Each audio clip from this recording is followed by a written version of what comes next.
मसालों को हर समय फ्रेश गोल्डी मसाले। नमस्कार, उत्तर प्रदेश के बुलेटिन में आपका स्वागत है। मैं उमंग यादव आपके साथ। शुरू करते हैं खबरों का सिलसिला। उससे पहले देख लेते हैं मुख्य सुर्खियां। सावन के पहले दिन सीएम योगी की साधना। गोरखपुर मंदिर में सीएम योगी ने किया रुद्र अभिषेक। समस्त प्रदेशवासियों के लिए सुख।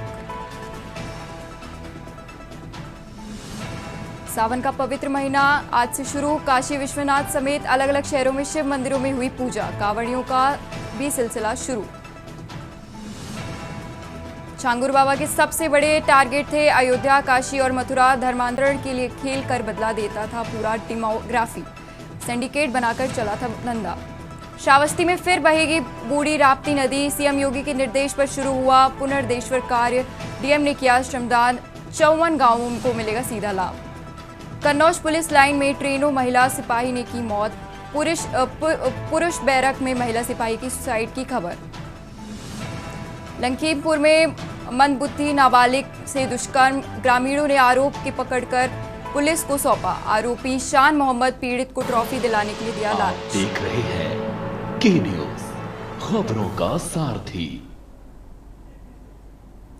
और अब खबर विस्तार से। खबर लखनऊ से बता रहे हैं, यूपी में पंचायत चुनाव से जुड़ी खबर। वोटर लिस्ट के अंतिम प्रकाशन की अधिसूचना जारी। 18 जुलाई से पंचायत चुनाव की तैयारी शुरू। निर्वाचन नामावलियों में जानकारी को अंतिम प्रकाशन। 15 जनवरी 2026 को निर्वाचन नामावलियों का प्रकाशन।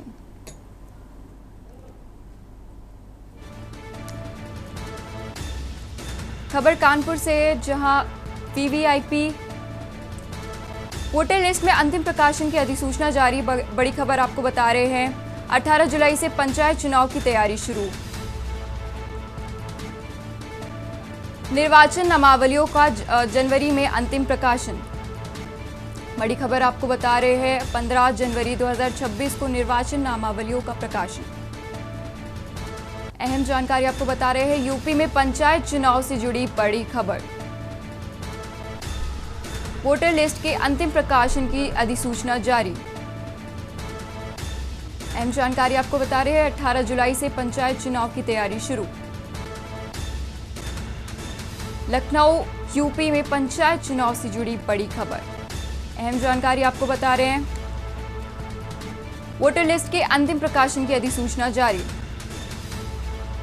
18 जुलाई से पंचायत चुनाव की तैयारी शुरू।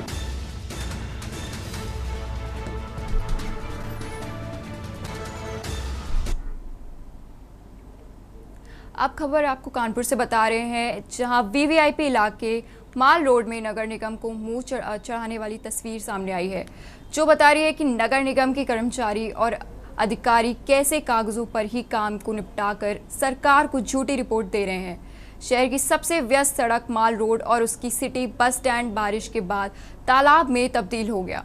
मानसून की हर बारिश में कमोबस यही तस्वीर सामने आती है, जब मॉल रोड तालाब में तब्दील हो जाती है। चौक नाले और चौक टैंक की सफाई नहीं होने के चलते घंटों जल भराव की समस्या से लोग जूझते हैं।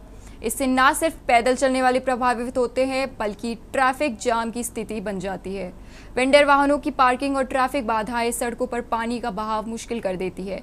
स्थानीय लोगों ने कई बार क्षेत्र की जिम्मेदार नगर अधिकारियों से इसकी शिकायत की, लेकिन जिम्मेदार धन उगाही के चलते जानबूझकर नाले और टैंक की सफाई नहीं कर रहे हैं। बता दें, मंत्री, नेता, सीएम, सांसद सर्किट हाउस में शहर से आने वाले रोड के कई जिलों में पानी भरा है। उसके बावजूद अधिकारियों की मक्कारी से पैदल चलने वाले गंदे पानी से होकर जाने पर मजबूर हैं।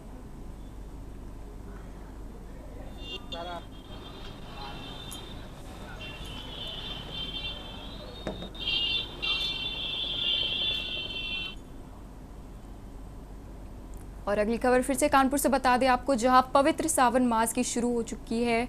बाबा आनंदेश्वर मंदिर में सुबह 4 बजे मंगल आरती के साथ पट खोले गए हैं और बाबा को विशेष श्रृंगार किया गया। पहले दिन बाबा को 11,000 लड्डुओं का भोग लगाया गया। मंदिर प्रशासन ने महिला पुरुष श्रद्धालुओं के लिए अलग अलग लाइनें लगाकर भीड़ प्रबंधन को सहज बनाया। महंत अरुण भारती महाराज ने बताया कि दोपहर 12:30 से 1:30 बजे भोग आरती, रात 8 बजे संध्या आरती और रात 12 बजे शायन आरती। भक्तों की भारी भीड़ आने की संभावना है। पिछले साल हर सोमवार लगभग 5.5 लाख श्रद्धालुओं ने दर्शन किए थे। इस बार संख्या और बढ़ने की उम्मीद है। श्रद्धालुओं की सुरक्षा व सुविधा के लिए पुलिस और वॉलंटियर्स की विशेष तैनाती की गई है।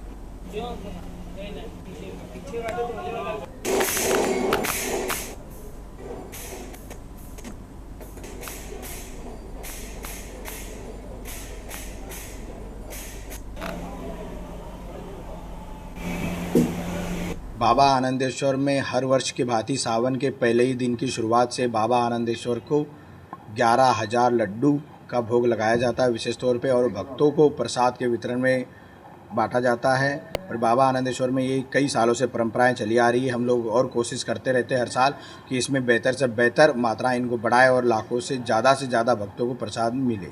महाराज जी, सावन मास का प्रारंभ भी हो चुका है, आगामी सोमवार भी आने वाले हैं। किस तरीके की व्यवस्थाएं भी की गई हैं, उनके बारे में भी थोड़ा विचार। बाबा आनंदेश्वर में सावन के सोमवार में लाखों के तादाद में भक्त लोग आते हैं। 7 से 8 लाख श्रद्धालु उस दिन दर्शन करने आते हैं। मंदिर प्रशासन उस दिन काफ़ी देर तक मंदिर प्रशासन खुला रखता है। आरतियों के कुछ टाइमिंग टेबल चेंज हो जाते हैं भक्तों की आस्था को देखते हुए। बैरिकेडिंग की व्यवस्था की गई है। पुलिस प्रशासन ने पूरे आश्वासन दिए है कि अच्छे से अच्छे सुरक्षा करेंगे। कैमरे लगाए गए हैं। मंदिर प्रशासन में 32 कैमरे हैं एवं पुलिस प्रशासन भी बाहर से अंदर तक पूरी CCTV निगरानी रखेंगे। अब खबर अंबेडकर नगर से है, जहां सावन माह की शुरुआत से ही शिव बाबा धाम में भारी भीड़ उमड़ी है। अब की बार माह में 4 सोमवार का संयोग बन रहा है, इसीलिए भक्तों की भीड़ शिव मंदिर पर आज से शुरू हो गई है। सावन माह को लेकर शहर के विभिन्न शिवालयों को रंगीन बल्बों के साथ आकर्षक रूप से सजाया गया है। शिव मंदिरों में आज से भक्तों की भीड़ उमड़ पड़ी है। बता दें कि अंबेडकर नगर में करीब 129 शिव मंदिर हैं, जहां पुलिस प्रशासन द्वारा सुरक्षा की भी पुख्ता इंतजाम किए गए हैं। SP केशव कुमार ने बताया कि जनपद में कुल 295 कांवड़ समिति हैं। वहीं कांवड़ियों के आने से 54 छोटे बड़े रास्ते हैं, जिन पर सुरक्षा व्यवस्था कड़ी कर दी गई है। इसके अलावा 495 DJ संचालक हैं, जिनसे अपील किया गया है कि सुप्रीम कोर्ट के अनुपालन में ही DJ का संचालन करें। SP ने सभी शिव भक्तों को सावन माह की बधाई दी।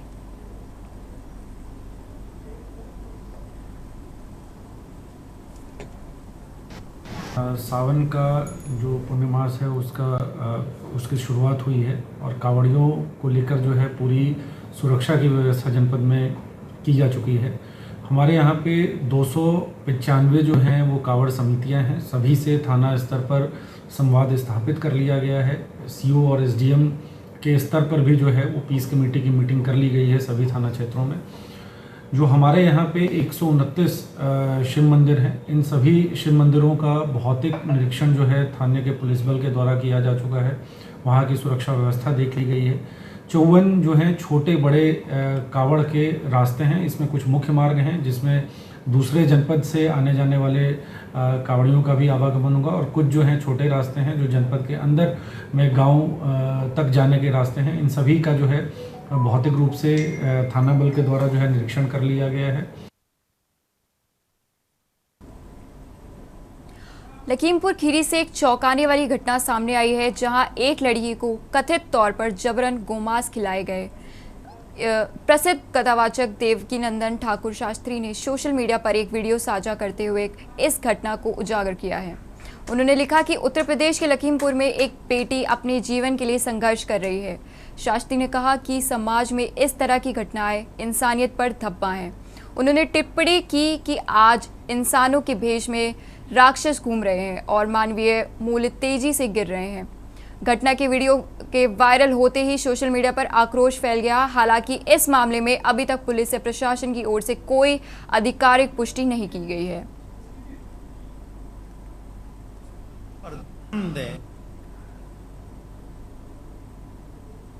सकते हैं तो जो गौ का खून मांस होता है ना, वो मेरे खाने में मिला देते हैं। गौ मांस। खबर प्रतापगढ़ से है, जहां पुलिस ने जिले में हुई रुपए 20 करोड़ की साइबर ठगी मामले का खुलासा किया। साइबर थाना और साइबर सेल की टीम ने संयुक्त कार्रवाई करते हुए साइबर ठगी के अंतर्राज्यीय गिरोह का पर्दाफाश करने की कामयाबी हासिल की। पुलिस के मुताबिक पकड़े गए आरोपियों शिवम तिवारी, अनुराग शुक्ला और अंकित पाल गिरफ्तार ने कई राज्यों के लोगों को शिकार बनाने की बात स्वीकार की है। आरोपियों के खिलाफ 16 राज्यों में 55 शिकायतें दर्ज होने की जानकारी मिली है। पुलिस टीम ने आरोपियों को कब्जे में smartphone, SIM, bank passbook, ATM card, Aadhaar व पैन कार्ड और क्यूआर कोड बरामद किए हैं।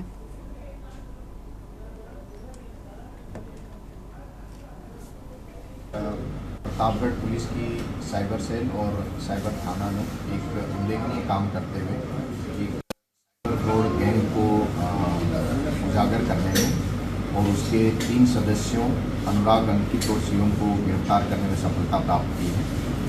अभी तक की जांच और पूछताछ से ये सामने आया है कि इस गैंग के विरुद्ध 55 शिकायतें अभी तक एनसीआरबी पोर्टल पे इनके विरुद्ध 16 राज्यों के पीड़ितों की दर्ज है और इन शिकायतों में लगभग 20 करोड़ से अधिक की फ्रॉड इनके द्वारा पीड़ितों के साथ किया गया है। खबर कुशीनगर से है, जहां प्रदेश के कृषि मंत्री अचौक निरीक्षण करने पहुंच गए। खाद की दुकानों को निरीक्षण शुरू करते हुए दुकानदारों में हड़कंप मच गया। मंत्री ने क्षेत्र की दुकानों पर पहुंचकर रासायनिक उपकरण, खासकर यूरिया की उपलब्धता सहित अभिलेखों ने जांच की। उन्होंने थोक बिक्री व स्टॉक रजिस्टर की गहन जांच करते हुए दुकानदारों को निर्धारित से अधिक कीमत वसूलने पर कड़ी कार्रवाई की चेतावनी दी। मंत्री ने हिदायत देते हुए कहा कि किसानों को 226.5 रुपये में ही यूरिया को बोर उपलब्ध होना चाहिए।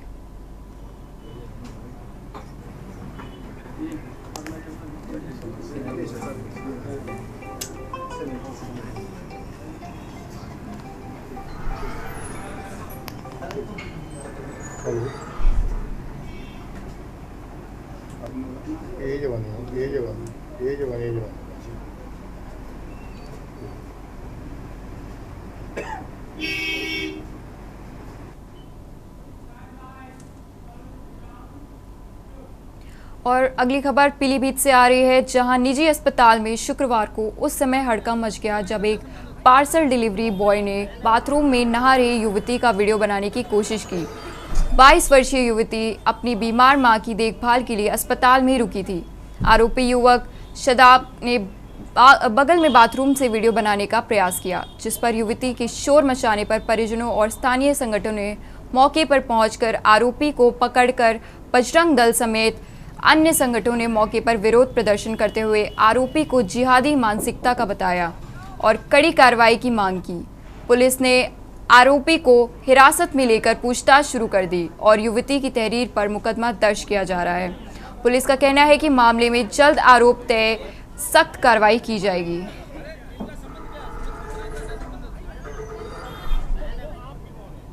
हमारे कार्यकर्ता हैं, उनकी एक सिस्टर एसएस हॉस्पिटल में किसी मरीज को देखने के लिए गई हुई थी। वो वहाँ पे नहा रही थी, तो वहाँ पे एक जिहादी मानसिकता का एक व्यक्ति था जिसने उनकी नहाते हुए वीडियो बना ली और कुछ अभद्र टिप्पणी भी कर रहा था, कुछ कह रहा था और कुछ अभद्र टिप्पणी कर रहा था और कुछ गलत इशारे भी कर रहा था। तो क्या हुआ है पूरा मामले में? पूरे मामले में अब ये कोतवाली ले आए हैं उसे, अब उसके बाद देखिए क्या करते हैं। बाकी हमारी तरफ से तहरीर दी जा रही है कार्यकर्ता की तरफ से।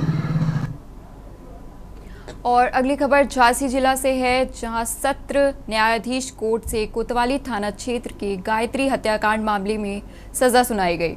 पति हरिमोहन वर्मा उर्फ टेम्पो, जो कि शराब पीने का आदी था, उसके द्वारा बीती 3 जुलाई सन 2020 की सुबह 6 बजे ईंट पत्थर से गायत्री की हत्या कर दी गई थी।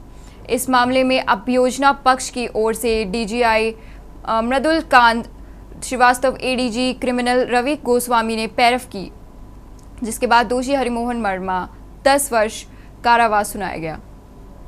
सत्र न्यायालय झांसी के न्यायालय में माननीय कमलेश कंसल जी द्वारा आज जजमेंट दिया गया। ये 2020 का मामला था, थाना कोतवाली का। ये हरिमोहन उर्फ टेम्पो के नाम से फाइल चल रही थी और इसमें वादी मुकदमा सपना वर्मा थी। सपना वर्मा ने अपने पिता के खिलाफ एफआईआर दर्ज कराई थी 302 की जो है मेरी माँ गायत्री को मेरे पिता ने लड़ाई झगड़ा करते थे, शराब पी के मारते पीटते थे। दिनांक जो है 3/7/2020 को ये वहाँ से कहीं से आ रहा था और इसकी माँ जो है कहीं पर जा रही थी रास्ते में, तो उसने इनको रोका और रोक कर एपेक्स से इनको मार के घायल कर दिया। अगली खबर बुलंदशहर से है, जहां भारतीय किसान यूनियन टिकैत के कार्यकर्ताओं ने आज पीडब्ल्यूडी विभाग खुर्जा और को घेराव किया। आरोप है कि आधा दर्जन से अधिक गांवों के मार्ग टूटे हुए हैं, जिससे ग्रामीणों को भारी परेशानी हो रही है, लेकिन जिम्मेदार अधिकारी सुनवाई को तैयार नहीं। किसान नेताओं ने चेतावनी दी और जल्द ही सुनवाई नहीं हुई तो सड़कों का निर्माण कार्य शुरू नहीं किया गया तो आंदोलन और बड़ा रूप लेगा। हालांकि अधिकारियों के आश्वासन के बाद फिलहाल धरना समाप्त कर दिया गया है।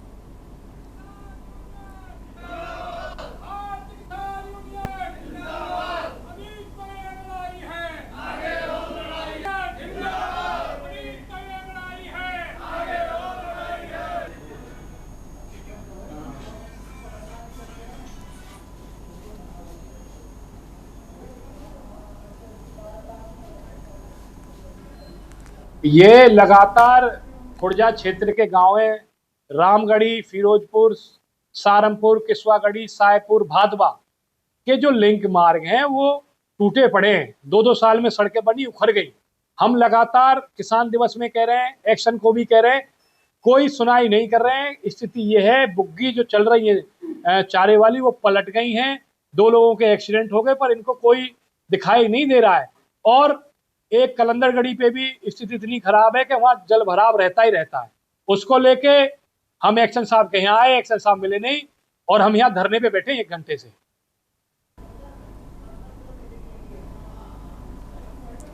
कुंडा एक्ट के तहत फफूंद थाना क्षेत्र के 3 चिन्हित अपराधियों को 6 माह के लिए जनपद औरैया से निष्कासित कर दिया गया है। जिन अपराधियों पर कार्रवाई करी उनके नाम है राहुल उर्फ सोनू कुशवाहा, शैलेश उर्फ सिंधु यादव और विवेक उर्फ फुल्लू। जिलाधिकारी द्वारा गुंडा नियंत्रण अधिनियम को धारा 3(1) के तहत की गई इस कार्रवाई की निष्कासित तिथि 5 जुलाई 2025 से प्रभावी मानी जाएगी। इन अपराधियों के लिए जनपद की सीमा में पाए जाने वाले उनके खिलाफ सख्त कार्रवाई की चेतावनी दी गई है। पुलिस विभाग को आदेशों के अनुपालन के सख्त निर्देश जारी किए गए हैं।